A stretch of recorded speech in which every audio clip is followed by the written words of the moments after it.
Putain, hier, je suis trop content. Parce que hier, là, je suis passé au bar, là, vite fait.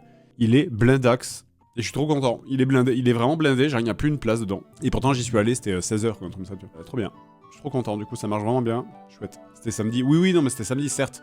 Mais après, du coup, là, c'est pour ça qu'on réfléchit à...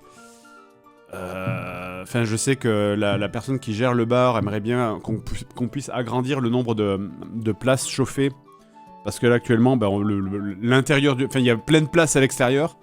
Mais l'intérieur est un petit peu plus petit. Et forcément, comme il pleut beaucoup en ce moment, les gens, ils vont souvent à l'intérieur. Du coup, il y a du JDR dans le bar. Ouais, alors en fait, on a tout un étage où il y a des gens qui jouent à des jeux de société. Et il y a plein de gens qui jouent tout le temps à des jeux de société. L'alcoolisme en Bretagne, c'est porteur. Bah, pas du tout. Il y a un public qu'on s'attendait pas du tout à voir. C'est des familles. Moi, je m'attendais pas du tout à ce qu'on ait des familles. Mais il y a beaucoup de familles qui viennent. Et ça, c'est original pour un bar, en fait. Il n'y a pas que du gros geek, non. Effectivement, il y a ce cliché qui nous suit, genre... que genre les gens qui allaient venir dans le bar c'était des gros barbus célibataires fans de Kaamelott, mais pas du tout. Non, il y a plein de filles aussi, il y a aussi des et il y a aussi des familles du coup. Voilà. Mais ouais, je pense que c'est parce que comme le truc est très décoré, bah du coup il y a aussi pas mal de gens qui viennent avec leurs enfants parce que bon, c'est cool, tu peux amener c'est pas bizarre, tu vois. C'est pas genre t'amènes ton fils ou tes enfants dans un bar d'alcoolo où vraiment ils vont juste rien faire à part se faire chier, être au milieu de gens qui jouent avec des fléchettes et qui boivent de la bière. Non, là pour le coup c'est comme il y a du décor, les gens ils emmènent leurs enfants, ils osent. C'est pas un bar PMU, non, effectivement. Il y avait des bornes d'arcade, non, pas du tout. Non, il y a vraiment pas de bornes d'arcade. Par contre, il y a plein de jeux de société et il y a plein de gens qui font des jeux de société en permanence. Et tu peux te greffer aux parties. J'y ai assisté moi-même. Des gens qui me connaissent pas. Moi, je vais au bar, il y a plein de gens qui me connaissent pas du tout. Et du coup, j'ai assisté moi-même à des gens qui venaient, qui s'installaient, qui demandaient « Ah, je peux venir jouer avec vous, machin, etc. » C'est chouette. Il y a des gens qui connaissent pas le JDG. Ouais, putain de merde. Abusé. Alors, les prix, c'est cher. Bah, je crois pas.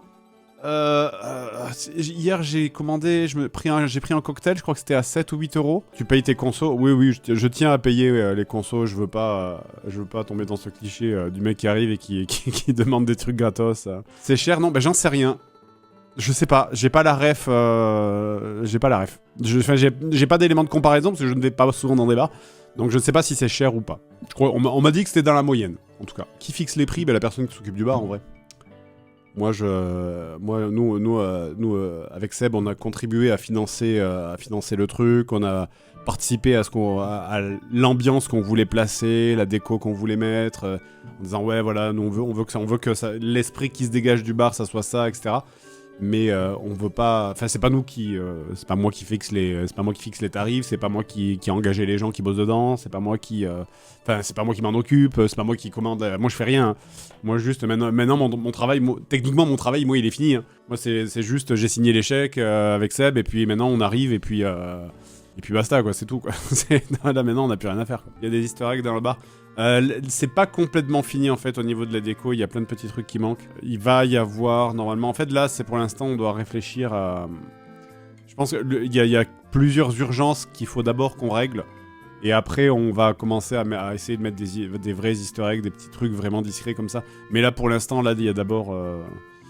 Il faut d'abord qu'on gère les trucs qui auraient dû être là à l'ouverture et qui ne le sont pas parce qu'on n'a pas eu le temps de les faire en fait. À quand le jeu du Mintos au bar? Mais c'est déjà le cas. Il y a déjà des gens qui boivent du jus de Mintos au bar. Encore une fois, je le répète, hein, c'est juste que le jus de Mintos n'est sur aucun menu ni sur aucune carte.